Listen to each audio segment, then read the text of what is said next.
Si alguna vez has observado el comportamiento de los niños pequeños cuando llega la hora de dormir, habrás notado una resistencia casi universal a que se haga de noche. Para la mente de un niño, las ganas de jugar y explorar no se detienen a pesar de que el cansancio físico ya no dé para más. Ellos no quieren saber nada con ir a la cama. Lloran, piden dejar la luz encendida y protestan ante la llegada de la penumbra.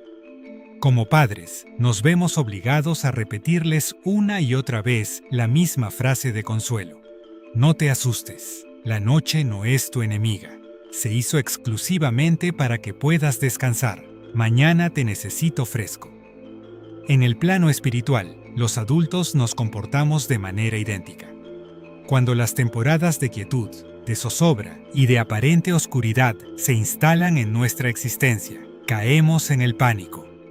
Interpretamos el silencio divino como una señal de abandono, asumiendo erróneamente que si el cielo calla es porque el Creador se ha alejado de nosotros. Sin embargo, el murmullo del Espíritu nos revela una verdad que sacude nuestra estructura. La oscuridad es parte del plan original, y el silencio es una de las manifestaciones más profundas de su amor. Este misterio del silencio divino se evidencia al analizar la estructura del canon bíblico. El libro de Génesis culmina con una crónica íntima, describiendo a una sola familia tan pequeña que la Escritura puede enumerar a cada uno de sus integrantes por nombre. Pero al abrir las páginas del segundo libro, el Éxodo, nos topamos de golpe con una muchedumbre incalculable de israelitas trabajando bajo el yugo de la esclavitud del hostil faraón en Egipto. Lo verdaderamente impactante es lo que la Biblia decide omitir. La brecha cronológica entre el último capítulo de Génesis y el primero de Éxodo abarca 400 años. 4 siglos enteros de absoluto silencio, un periodo donde no hubo registros de revelaciones proféticas, ni milagros visibles, ni intervenciones espectaculares. El cielo permaneció cerrado. Durante ese lapso, aquella pequeña familia devino en una masa de esclavos oprimidos. Cualquiera en su sano juicio habría pensado que Dios se había adormecido o desentendido de su pacto. Sin embargo, el salmista nos recuerda la naturaleza inalterable del Creador. He aquí, no se adormecerá, ni dormirá el que guarda a Israel. El silencio no es sinónimo de ausencia. Aún en la noche más profunda de la historia, el plan divino sigue avanzando en el secreto. Aprender a descansar en la noche implica entender que nosotros no somos los encargados de sostener el universo. El salmista David declaró con una confianza asombrosa: «Yo me acosté, dormí y desperté, porque Jehová me sustentaba». Hay una belleza extraordinaria en comprender que, mientras tú cierras los ojos y te entregas al sueño, la mano del Padre te sostiene y continúa trabajando en la resolución de tus conflictos. El error del ser humano es pretender velar toda la noche intentando solucionar los problemas con sus propias fuerzas desgastadas. Dios nos dice: descansa, deja que los cielos sigan operando mientras duermes. Mañana te quiero fresco para la victoria. Las mayores intervenciones de la historia bíblica se gestaron en la penumbra. La liberación del caos en la creación ocurrió a partir de la oscuridad. Jacob luchó toda una noche antes de recibir su nueva identidad al amanecer. La redención de la Pascua se desató en la medianoche de Egipto. La victoria militar de Gedeón comenzó en el cambio de guardia nocturno, y la misma crucifixión de Jesús sumergió al mundo en una oscuridad absoluta a pleno mediodía. La noche es el preludio obligatorio del amanecer de Dios. El caminar terrenal nos obliga a transitar por diferentes estaciones de oscuridad, y la primera de ellas es la que la Escritura denomina como el Valle de Lágrimas. Es el territorio de la vida real, donde experimentamos dolores agudos que aparecen sin una razón médica o financiera aparente, una relación que se quiebra, la rebeldía de un hijo o la muerte de un sueño que nos hace sentir que una parte de nosotros también muere. En esas noches crónicas del alma, la oración parece estéril y la cercanía de Dios se vuelve imperceptible. No se trata de un desierto geográfico. El desierto se ha instalado dentro de nosotros. Ante esto, el Salmo 84:5 nos entrega una llave espiritual. Dichoso el que tiene en ti su fortaleza. Cuando pase por el valle de lágrimas, lo convertirá en una región de manantiales. La clave del texto radica en la palabra pasar. Dios nunca diseñó el valle para que te quedes a vivir en él, ni para que levantes una tienda de campaña en la miseria emocional. Atravesar el valle requiere aprender a contentarse en medio del dolor, no fingiendo una felicidad falsa, sino dando gracias porque sabemos que este Patmos hostil es el escenario donde se abrirá una comunicación divina que nos hará invencibles ante futuras crisis.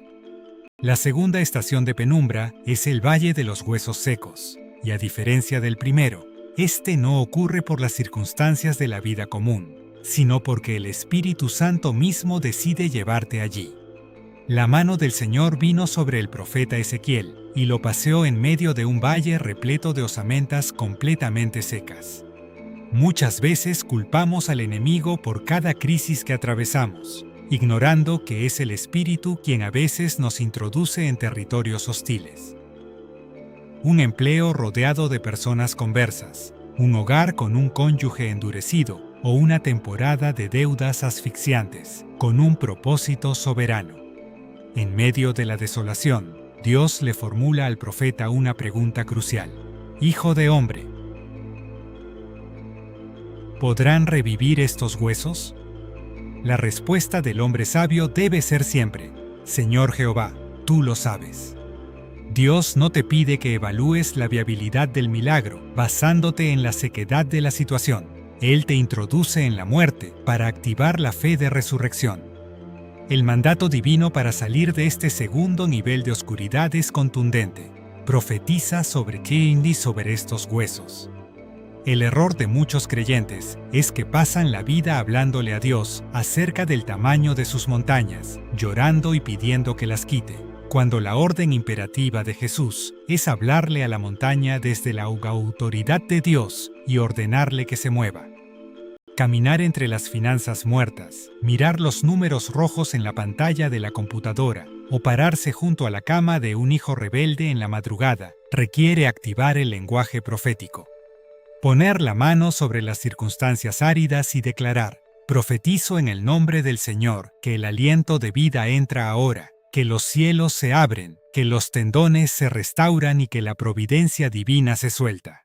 Es lo que provoca que el caos se ordene y que la gloria del Creador se manifieste en lo que el mundo ya consideraba sepultado. La tercera y menos popular de las oscuridades es aquella que se desata de manera exclusiva a causa de la unción que reposa sobre tu vida. Existe una teología barata y superficial que promete un caminar cristiano libre de conflictos, provocando que los líderes y creyentes duden de su llamado al primer tropiezo. Sin embargo, la crónica bíblica nos muestra una ley ineludible del reino espiritual. Al enterarse los filisteos de que David había sido ungido como rey, subieron todos en su contra. En el momento exacto en que decides consagrarte, servir al Creador, orar por los enfermos o levantar una comunidad de fe, el infierno toma nota y despliega sus fuerzas en el Valle de Refaim, que literalmente significa el Valle de los Gigantes. Un nuevo nivel de unción siempre asignará un nuevo nivel de oposición espiritual. Las crisis y los ataques no son una señal de que estás haciendo algo mal. Son la evidencia irrefutable de que te has convertido en un peligro real para el reino de las tinieblas. Mayor es el que está contigo que el que viene en tu contra, y el enemigo intentará atacarte con urgencia antes, durante o después de la profecía, porque sabe que lo que Dios determinó se va a cumplir de manera inalterable. Para sostenerte firme ante estos embates, debes aferrarte a la mayor revelación de la soberanía divina en los tiempos de crisis. En la antigüedad, los siervos del rey de Siria cometieron el error teológico de menospreciar al Creador, diciendo, el Dios de Israel es solo un Dios de los montes y de las montañas, por eso siempre nos vencen en las alturas. Pero si logramos que bajen a la llanura, si peleamos contra ellos en el valle, los vamos a derrotar fácilmente. Al escuchar esta blasfemia, el Señor se ofendió profundamente y envió a su profeta a declarar una palabra que hoy debe grabarse con fuego en tu espíritu. Por cuanto los sirios han dicho que Jehová es solo Dios de los montes y no de los valles, yo te entregaré toda esta gran multitud en tus manos, para que el mundo conozca que yo también soy el Dios de los valles. Satanás suele susurrarte en la penumbra que Dios solo está contigo los domingos en el altar, bajo las luces de la celebración, pero que te ha abandonado en la escasez del lunes o en la soledad de la crisis del martes.